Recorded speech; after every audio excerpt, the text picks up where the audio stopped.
ಅಯ್ಯಯ್ಯೋ ರೈತರ ಬದುಕಿಗೆ ಕಲ್ಲೇರುತ್ತಿರುವ ಗುತ್ತಿಗೆದಾರನಿಗೆ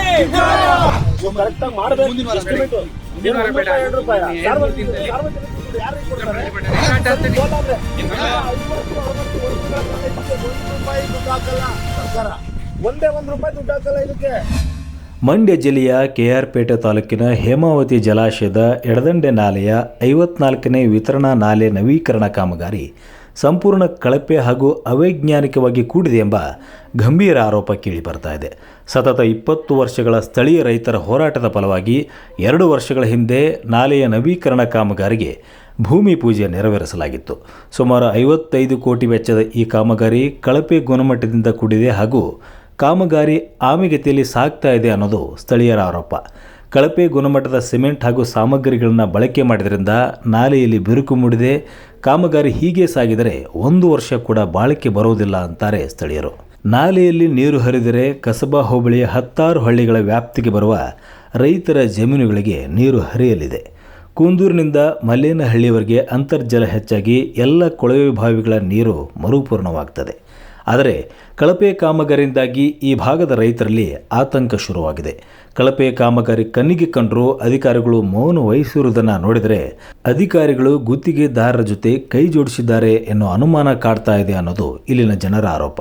ಕರ್ನಾಟಕ ರಕ್ಷಣಾ ವೇದಿಕೆ ಹಾಗೂ ಸಾಮಾಜಿಕ ಹೋರಾಟಗಾರರು ಸ್ಥಳಕ್ಕೆ ಭೇಟಿ ನೀಡಿ ಕಾಮಗಾರಿ ಸ್ಥಳದಲ್ಲಿದ್ದ ಹೇಮಾವತಿ ನೀರಾವರಿ ಇಲಾಖೆಯ ಸಹಾಯಕ ಇಂಜಿನಿಯರ್ ಚಂದ್ರೇಗೌಡರನ್ನ ತೀವ್ರ ತರಾಟೆಗೆ ತೆಗೆದುಕೊಂಡಿದ್ದಾರೆ.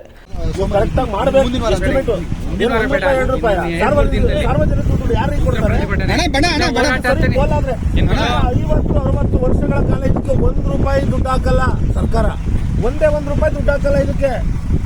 ಶಾಸಕ ಎಚ್.ಟಿ. ಮಂಜು ಕೂಡಲೇ ಸಂಬಂಧಪಟ್ಟ ಇಲಾಖೆಯ ಅಧಿಕಾರಿಗಳೊಂದಿಗೆ ಸ್ಥಳಕ್ಕೆ ಭೇಟಿ ನೀಡಬೇಕು, ಗುಣಮಟ್ಟ ಪರಿಶೀಲನೆ ಮಾಡಿ ಸಂಬಂಧಪಟ್ಟ ಅಧಿಕಾರಿಗಳು ಹಾಗೂ ಗುತ್ತಿಗೆದಾರರ ವಿರುದ್ಧ ಕ್ರಮ ಕೈಗೊಳ್ಳಬೇಕು ಅಂತ ಅವರು ಆಗ್ರಹಿಸಿದ್ದಾರೆ. ಅಯ್ಯಯ್ಯೋ ಹೇಮಾವತಿ ನಿಗಮ ಮಂಡಳಿಗೆ, ಭ್ರಷ್ಟ ಅಧಿಕಾರಿಗಳಿಗೆ, ಭ್ರಷ್ಟ ಗುತ್ತಿಗೆದಾರನಿಗೆ ಅಯ್ಯಯ್ಯೋ ಅಯ್ಯಯ್ಯೋ. ಸುಮಾರು 10 ಕಿಲೋಮೀಟರ್ ದೂರದಿಂದ ಬಂದು ನಾವು ಎಲ್ಲೂ ಒಂದು ಕ್ಯೂರಿಂಗ್ ಚೀಲಗಳು ಕಾಣಲಿಲ್ಲ. ಗೋಣಿ ಚೀಲಗಳು ಹಾಕಿ ಕ್ಯೂರಿಂಗ್ ಮಾಡುವಂಥ ಪದ್ಧತಿನೇ ಈ ಕಾಮಗಾರಿಗಿಲ್ಲ. ಎಲ್ಲೂ ಒಂದು ಕಡೆ ಅಧಿಕಾರಿಗಳಿಲ್ಲ.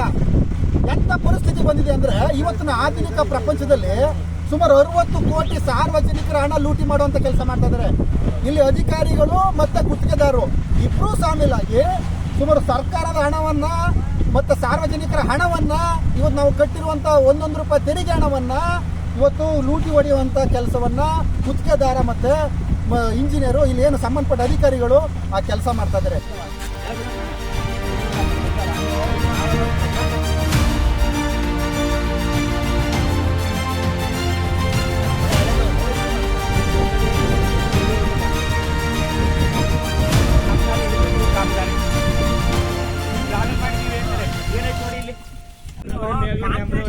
ಪೂರ ಮಳೆ ಕಾಣ್ತಾರೆ, ಡೆಸ್ಟ್ ಕಾಣಂಗ್ ಕಾಣ್ತಾ ಪೂರ ಡೆಸ್ಟು. 2 ವರ್ಷದಲ್ಲ ಆಚೆ ಮುಗಿಬೇಕಾದ ಕಾಮಗಾರಿ ಇದನ್ನು ಈಗ ಹಿಡ್ಕೊಂಡವ್ರೆ ಏನಂತ ಹೇಳೋಕ್ಕೆ ಲೂಟಿ ಮಾಡೋಕ್ಕೆ. ನೋಡಿ 1 ಲಕ್ಷದಲ್ಲಿ 20% ಕಾಂಟ್ರಾಕ್ಟರ್ಗೆ ಆರಾಮ ಸಿಗ್ತದೆ ಹಣ, ಅವನು ಗೇಮೇ ಕುಲಿ ಅಂತೇಳಿ. ಇವನು 20% ಕೆಲಸ ಮಾಡ್ತಾಯಿಲ್ಲ, 100% 70% ಕಳಪೆ ಕಾಮಗಾರಿ, 20% ಕೆಲಸ ಮಾಡ್ತಾಯಿಲ್ಲ. ಈ ಕೆಲಸವನ್ನು ಈ ಕೂಡಲೇ ನಿಲ್ಲಿಸಿ ಯಾರು ತಪ್ಪಿಸಿದ ಶಿಸ್ತು ಅವ್ರಿಂದ ಕಾನೂನು ಕ್ರಮ ಆಗಬೇಕು ಅಂತೇಳಿ ಒತ್ತಾಯಿಸ್ತೀವಿ. ಇದು ನಮ್ಮ ಜೀವನಾಡಿ ಕಾಲುವೆ. ಈ ಕಾಲುವೆ ನಮ್ಮ ಕನಸಿನ ಕೂಸು. ಆಧುನೀಕರಣದಿಂದ ಈ ಕಾಲುವೆನ ತುಂಬ ಸುಧಾರಣೆ ಮಾಡ್ತಾರೆ ಅಂತ ನಾವು ಅಂದ್ಕೊಂಡಿದ್ದು. ಆದರೆ ಈ ಕಾಲುವೆ ತುಂಬ ಕಳಪೆ ಕಾಮಗಾರಿ ಮಾಡಿದ್ದಾರೆ. ಈ ಭ್ರಷ್ಟ ಇಂಜಿನಿಯರ್ ಆಗಿರಲಿ, ಭ್ರಷ್ಟ ಅಧಿಕಾರಿಗಳಾಗಿರಲಿ, ಯಾರೂ ಸುಧಾ ಇಲ್ಲಿ ಬಂದು ಕ್ರಮ ವಹಿಸ್ತಾ ಇಲ್ಲ. ಇಲ್ಲಿ ಕಳಪೆ ಕಾಮಗಾರಿ ಆಗೈತೆ. ಇಲ್ಲಿ ಬಹುಕೋಟಿ ಇದು ಕಾಮಗಾರಿ, ಇದು 50 ರಿಂದ 60 ಕೋಟಿ ಹತ್ರ ಕಾಮಗಾರಿ ಇದು. ಈ ಕಾಮಗಾರಿಲಿ 15 ಕೋಟಿ ಕಾಮಗಾರಿನೂ ಇವ್ರು ಮಾಡಿಲ್ಲ. ಈ ಕಾಮಗಾರಿ ಇನ್ನು ಮಿಕ್ಕಿ 40 ಕೋಟಿ ಕಾಮಗಾರಿಲಿ ಇವರು ಗುಳುಂ ಮಾಡಬೇಕು ಅಂತ ಮಾಡಿದ್ದಾರೆ. ಇದ್ರ ವಿರುದ್ಧ ಸೂಕ್ತ ಕ್ರಮ ಕೈಗೊಳ್ಳಬೇಕು ಅಂತ ತಾಲೂಕು ಆಡಳಿತ ಆಗಿರಲಿ ಮತ್ತು ನಮ್ಮ ಶಾಸಕರಾಗಿರಲಿ ಪ್ರತಿಯೊಬ್ಬರೂ ಇದಕ್ಕೆ ಸೂಕ್ತ ಕ್ರಮ ವಹಿಸಬೇಕು ಅಂತ ನಾವು ಕೇಳ್ಕೊತೀವಿ.